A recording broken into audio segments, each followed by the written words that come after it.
Introducción a Primera Corintios. Esta carta del Nuevo Testamento fue escrita por el apóstol Pablo para enfrentarse a los asombrosos problemas y las extrañas creencias que había en una de las iglesias fundadas por él. Se le daba el nombre de Primera Corintios. Primera, porque hay una segunda carta que fue escrita para seguir el tema de esta. Muchos de sus problemas se debían a la ubicación de la iglesia en el floreciente puerto marítimo de la ciudad de Corinto, en Grecia. Los cristianos de Corinto tenían que luchar con la seducción de su ambiente, rodeados por la corrupción y por todos los pecados imaginables. Se sentían presionados a adaptarse. Sabían que en Cristo eran libres para dejar que el principio del amor caracterizara su vida. Ahora bien, ¿qué significaba concretamente esta libertad? ¿Cómo debían considerar a los ídolos o a la sexualidad? ¿Qué debían hacer con respecto a ciertas situaciones matrimoniales o a las mujeres de la iglesia? ¿Y cómo debían practicar los dones del Espíritu? A causa de su confusión y del choque con su cultura, la inmoralidad y la inmadurez espiritual estaban destruyendo la iglesia. Pablo tuvo noticias sobre sus luchas y les escribió esta carta en el año 55 para hablarles de sus problemas, sanar sus divisiones y responder sus preguntas. Los hizo enfrentarse con su pecado y con la necesidad que tenían de actuar de manera correctiva y revitalizar su consagración a Jesucristo. Mientras escucha, observe cómo Pablo le recuerda a la iglesia de Corinto que por ser seguidores de Cristo somos nuevas criaturas, nacidas de lo alto y transformadas desde dentro, provistos de sus valores y de una forma de vivir que nos aparta del mundo.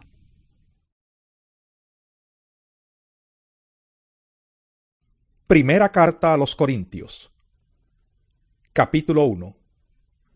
Pablo, llamado por la voluntad de Dios a ser apóstol de Cristo Jesús, y nuestro hermano Sóstenes, a la iglesia de Dios que está en Corinto, a los que han sido santificados en Cristo Jesús y llamados a ser su santo pueblo, junto con todos los que en todas partes invocan el nombre de nuestro Señor Jesucristo, Señor de ellos y de nosotros. Que Dios nuestro Padre y el Señor Jesucristo les concedan gracia y paz. Siempre doy gracias a Dios por ustedes, pues Él en Cristo Jesús les ha dado su gracia. Unidos a Cristo ustedes se han llenado de toda riqueza, tanto en palabra como en conocimiento.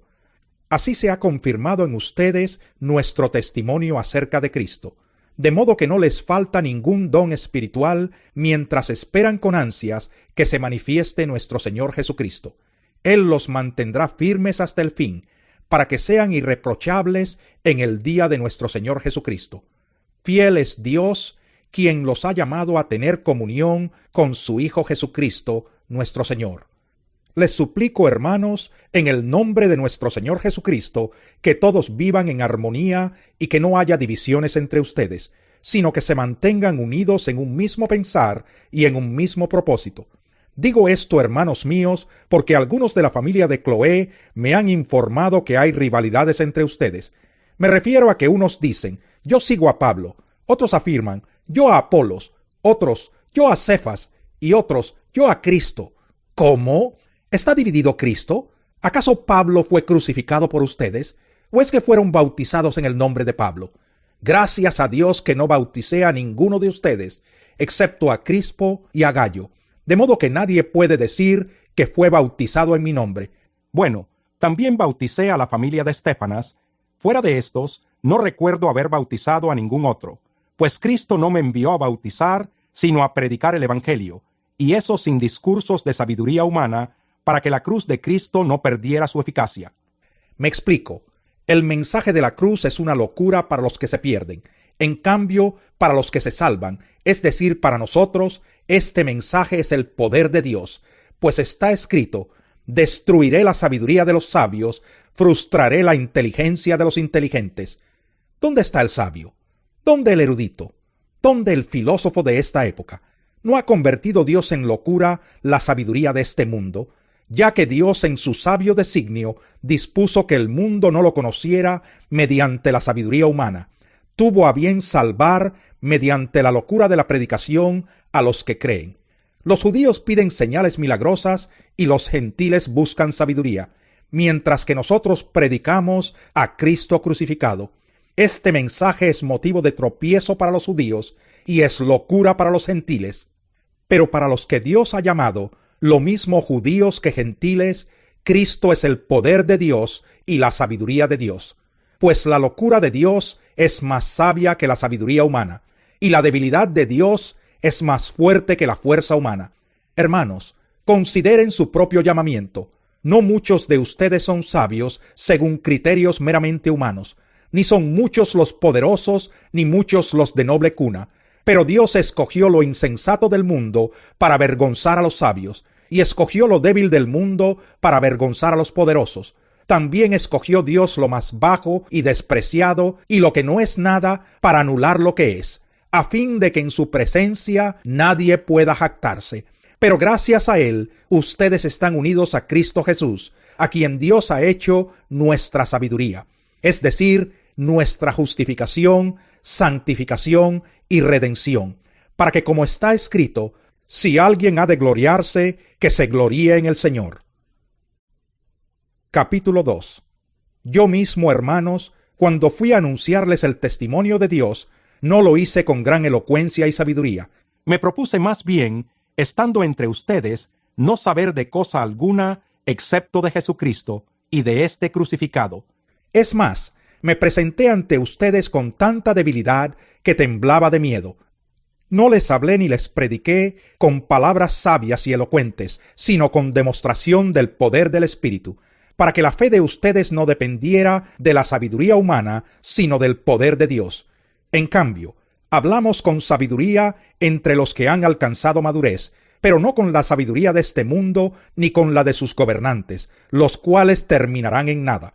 Más bien, exponemos el misterio de la sabiduría de Dios, una sabiduría que ha estado escondida y que Dios había destinado para nuestra gloria desde la eternidad. Ninguno de los gobernantes de este mundo la entendió, porque de haberla entendido no habrían crucificado al Señor de la gloria. Sin embargo, como está escrito, ningún ojo ha visto, ningún oído ha escuchado, ninguna mente humana ha concebido lo que Dios ha preparado para quienes lo aman.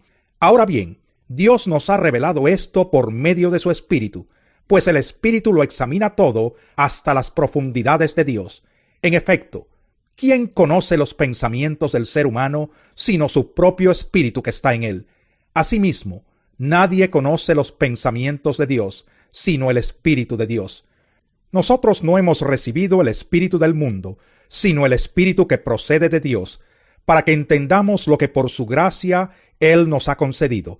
Esto es precisamente de lo que hablamos, no con las palabras que enseña la sabiduría humana, sino con las que enseña el Espíritu, de modo que expresamos verdades espirituales en términos espirituales. El que no tiene el Espíritu no acepta lo que procede del Espíritu de Dios, pues para él es locura. No puede entenderlo porque hay que discernirlo espiritualmente. En cambio, el que es espiritual lo juzga todo, aunque él mismo no está sujeto al juicio de nadie, porque ¿quién ha conocido la mente del Señor para que pueda instruirlo? Nosotros, por nuestra parte, tenemos la mente de Cristo. Capítulo 3. Yo, hermanos, no pude dirigirme a ustedes como a espirituales, sino como a inmaduros, apenas niños en Cristo. Les di leche porque no podían asimilar alimento sólido, ni pueden todavía, pues aún son inmaduros.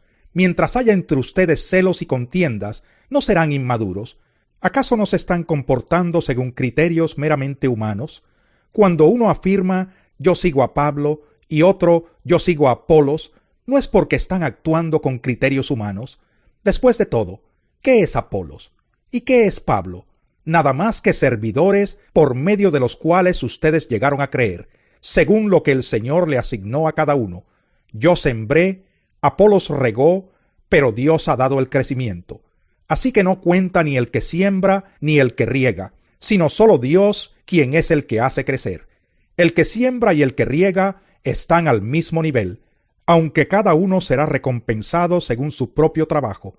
En efecto, nosotros somos colaboradores al servicio de Dios, y ustedes son el campo de cultivo de Dios, son el edificio de Dios, Según la gracia que Dios me ha dado, yo como maestro constructor eché los cimientos, y otro construye sobre ellos. Pero cada uno tenga cuidado de cómo construye, porque nadie puede poner un fundamento diferente del que ya está puesto, que es Jesucristo. Si alguien construye sobre este fundamento, ya sea con oro, plata y piedras preciosas, o con madera, heno y paja, su obra se mostrará tal cual es, pues el día del juicio la dejará al descubierto. El fuego la dará a conocer y pondrá a prueba la calidad del trabajo de cada uno. Si lo que alguien ha construido permanece, recibirá su recompensa, pero si su obra es consumida por las llamas, él sufrirá pérdida. Será salvo, pero como quien pasa por el fuego. ¿No saben que ustedes son templo de Dios y que el Espíritu de Dios habita en ustedes? Si alguno destruye el templo de Dios, él mismo será destruido por Dios, porque el templo de Dios es sagrado y ustedes son ese templo. Que nadie se engañe. Si alguno de ustedes se cree sabio según las normas de esta época, hágase ignorante para así llegar a ser sabio, porque a los ojos de Dios la sabiduría de este mundo es locura. Como está escrito, Él atrapa a los sabios en su propia astucia. Y también dice, el Señor conoce los pensamientos de los sabios y sabe que son absurdos. Por lo tanto, que nadie base su orgullo en el hombre. Al fin y al cabo, todo es de ustedes, ya sea Pablo, o Apolos, o Cefas, o el universo, o la vida, o la muerte, o lo presente, o lo porvenir, todo es de ustedes, y ustedes son de Cristo, y Cristo es de Dios. Capítulo 4. Que todos nos consideren servidores de Cristo, encargados de administrar los misterios de Dios. Ahora bien, a los que reciben un encargo se les exige que demuestren ser dignos de confianza. Por mi parte, muy poco me preocupa que me juzguen ustedes o cualquier tribunal humano. Es más, ni siquiera me juzgo a mí mismo, porque aunque la conciencia no me remuerde, no por eso quedo absuelto. El que me juzga es el Señor. Por lo tanto, no juzguen nada antes de tiempo.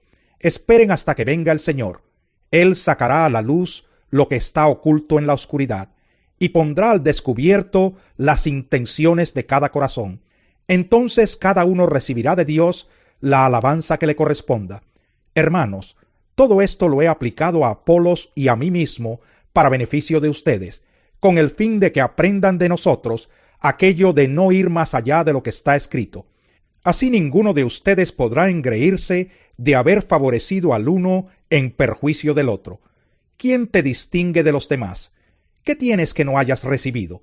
Y si lo recibiste, ¿por qué presumes como si no te lo hubieran dado?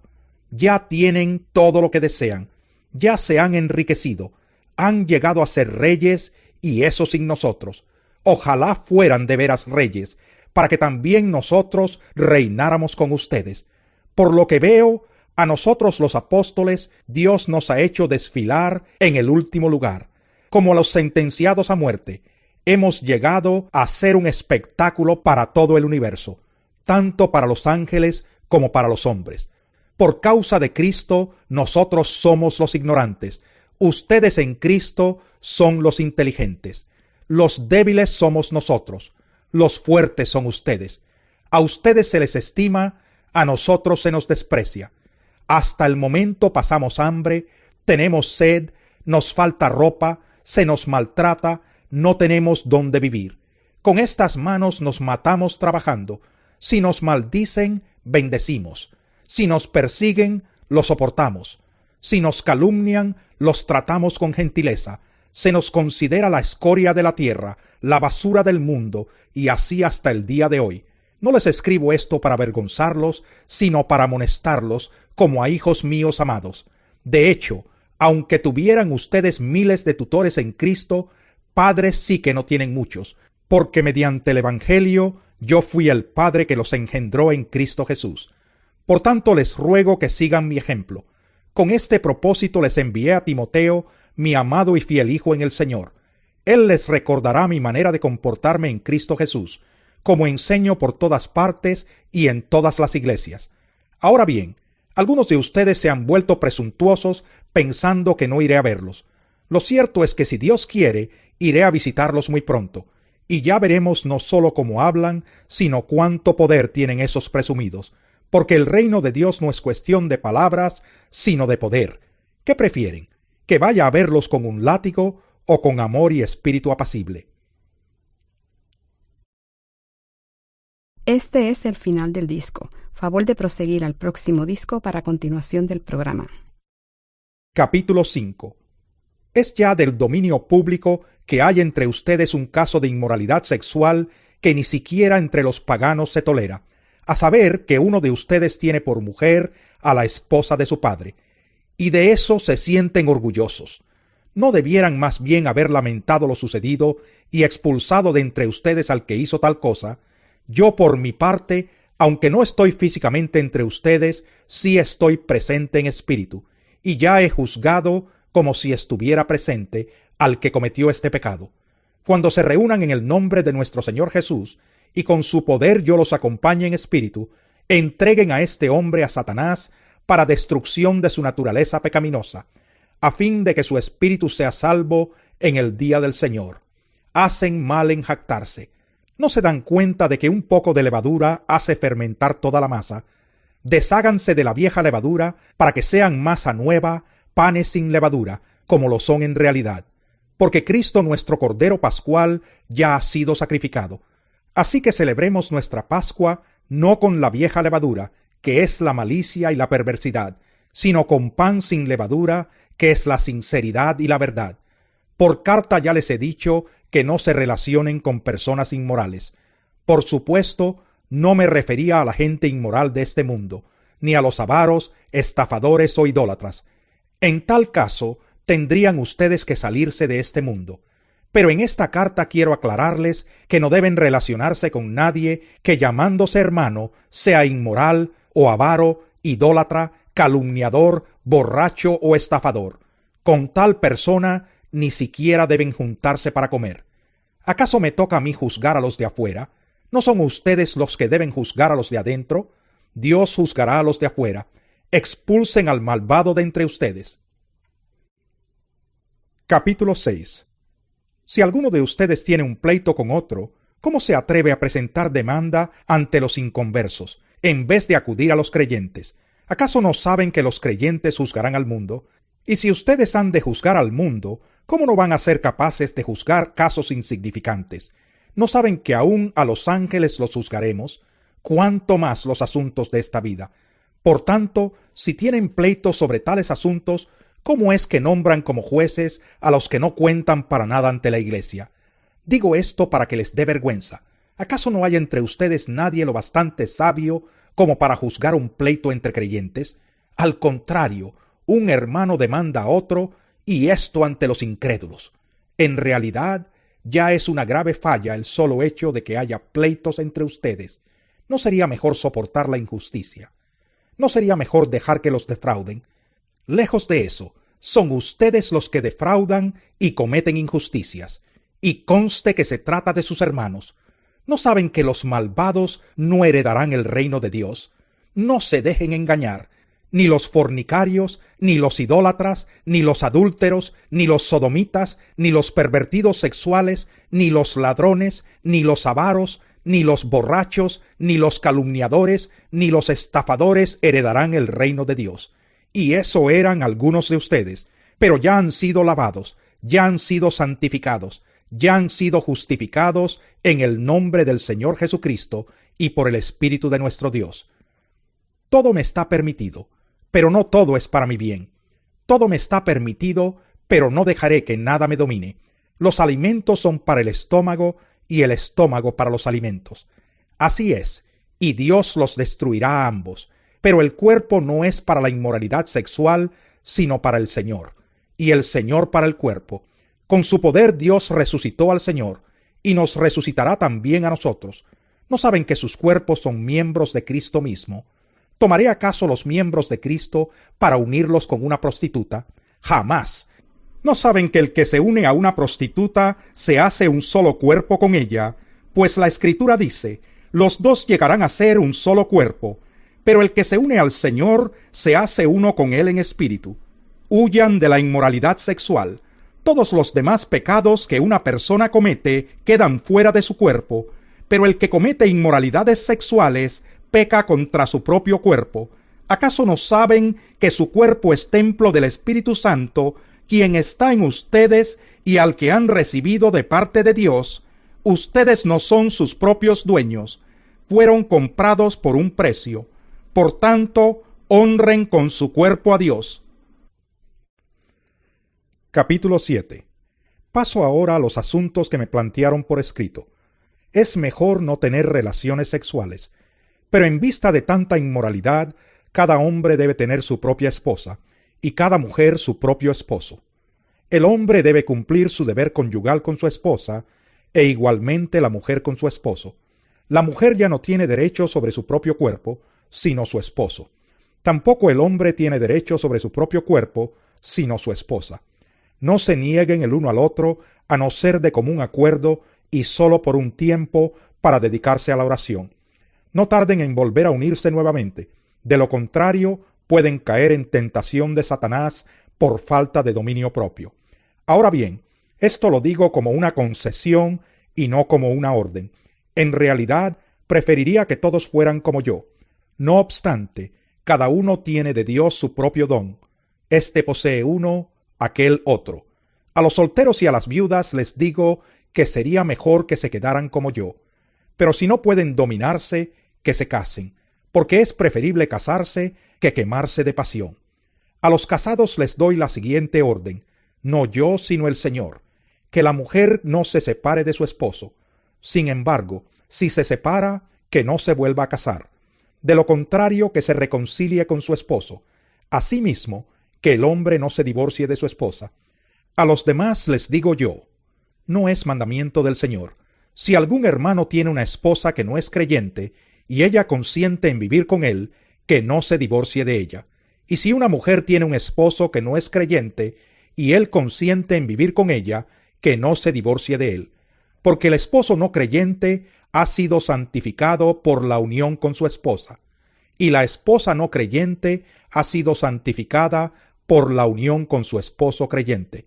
Si así no fuera, sus hijos serían impuros, mientras que de hecho son santos.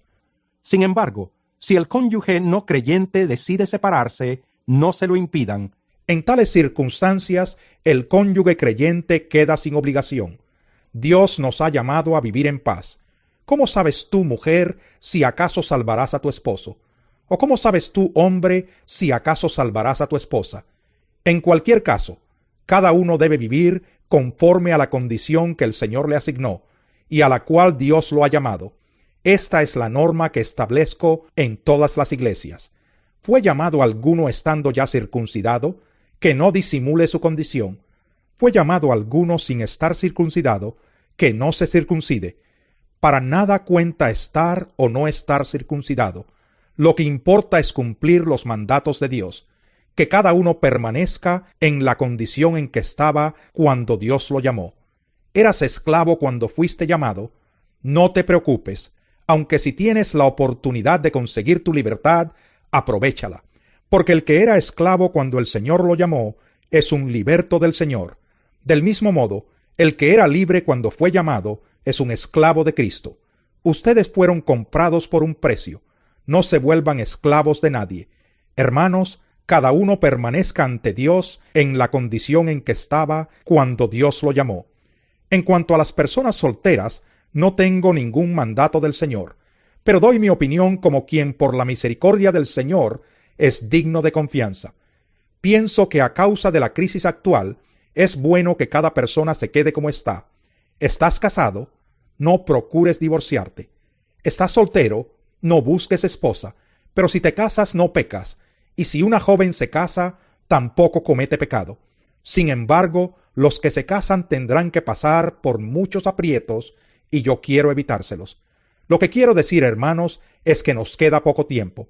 De aquí en adelante, los que tienen esposa deben vivir como si no la tuvieran, los que lloran como si no lloraran, los que se alegran como si no se alegraran, los que compran algo como si no lo poseyeran, los que disfrutan de las cosas de este mundo como si no disfrutaran de ellas, porque este mundo en su forma actual está por desaparecer. Yo preferiría que estuvieran libres de preocupaciones. El soltero se preocupa de las cosas del Señor y de cómo agradarlo, pero el casado se preocupa de las cosas de este mundo y de cómo agradar a su esposa. Sus intereses están divididos. La mujer no casada, lo mismo que la joven soltera, se preocupa de las cosas del Señor. Se afana por consagrarse al Señor tanto en cuerpo como en espíritu, pero la casada se preocupa de las cosas de este mundo y de cómo agradar a su esposo. Les digo esto por su propio bien, no para ponerles restricciones, sino para que vivan con decoro y plenamente dedicados al Señor. Si alguno piensa que no está tratando a su prometida como es debido, y ella ha llegado ya a su madurez, por lo cual él se siente obligado a casarse, que lo haga. Con eso no peca, que se casen. Pero el que se mantiene firme en su propósito, y no está dominado por sus impulsos, sino que domina su propia voluntad, y ha resuelto no casarse con su prometida, también hace bien. De modo que el que se casa con su prometida hace bien, pero el que no se casa hace mejor.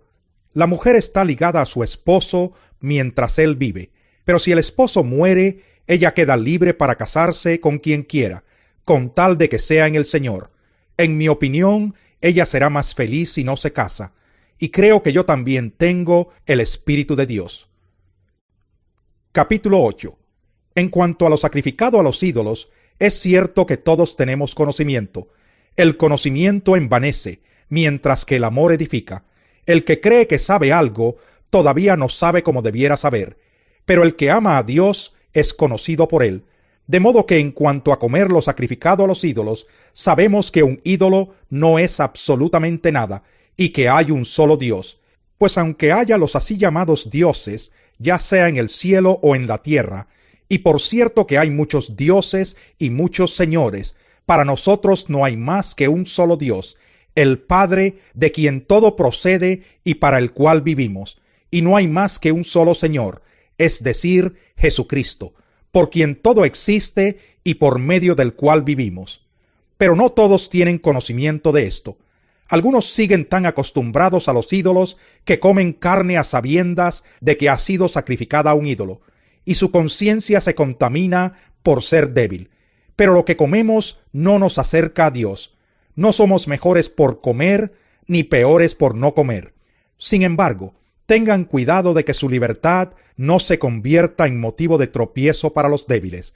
Porque si alguien de conciencia débil te ve a ti, que tienes este conocimiento, comer en el templo de un ídolo, ¿no se sentirá animado a comer lo que ha sido sacrificado a los ídolos? Entonces ese hermano débil, por quien Cristo murió, se perderá a causa de tu conocimiento. Al pecar así contra los hermanos, hiriendo su débil conciencia, pecan ustedes contra Cristo. Por lo tanto, si mi comida ocasiona la caída de mi hermano, no comeré carne jamás, para no hacerlo caer en pecado.